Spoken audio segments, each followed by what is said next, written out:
garri balbala kobra fandeemite akkamin zakkatte ol seensireeti foolii gaariin qabu golli jireenya koo haalota rammaye jaalala akkamiitiin akkanatti siqte sammuu koon ol ta'e maal jedheen dubbadda gooftaa koo innoo sammuu koo namooti anoo abdii kutadhennise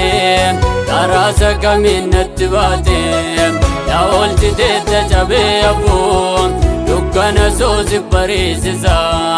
olmaa kee waanan jedhu hin qabu amma naaf galeen si leellisa.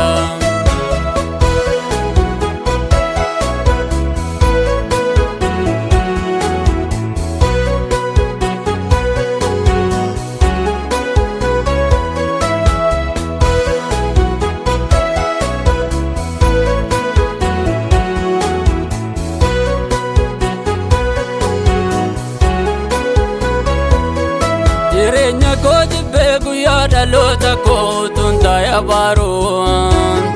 kan na jajjabeessu firri tokko hin jiru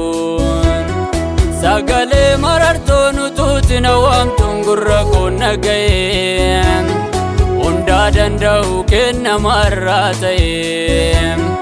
dukkanni inni marse naannoo koo ija koo haalaan gaaddeddeesse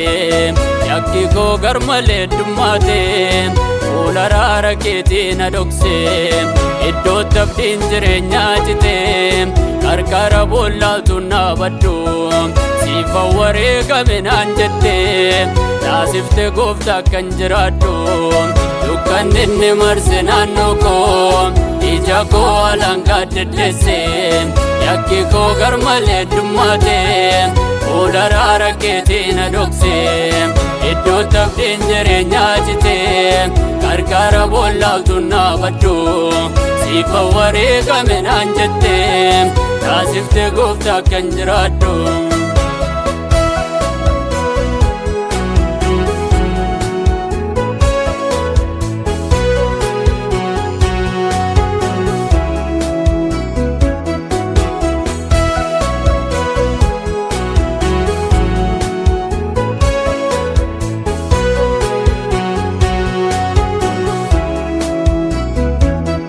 Lafoonatan ba'ee sagalee koo lafamtuun nageenye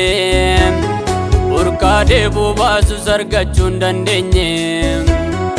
anaa kaayyoo gatee of duuba deebi'ee galuuf karaa laalu naaf dhufte ariifattee isan sodaadde yoo akkan darbee dhaalu deemsi keetti buufannaa batu si wajjin kakuutti nan gala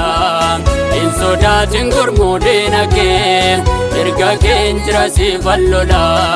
dhaloota banni beesi kaasee horis taanaanan sin dadhabu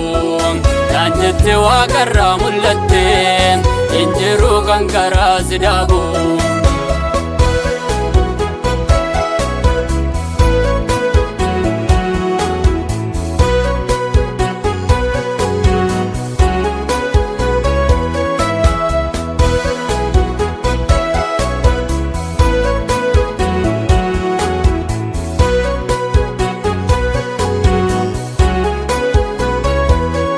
Harka bocuun seenee galaan fuddee ba'ee diinotaan saamame kanan abdii godheen irraa fudhatame utuun taa'ee boo'u abdii waan hin jirre balbala koo cufe umurii ijoollummaan cebboof yelloo kufe haati mucaa isheetu irraanfatte ansiin irraanfadhu dhala koo warra harka kootan si chaaffadhe yeroo hundumaa jirta fuula koo warri si morman diinonni kee harki koo ka'eeran guggufu ol jedhee ilaali naannoo kee si'achi gaddi keettiin fufu jettee gaafa na dhageessistu waaqa koo sagalee jaalala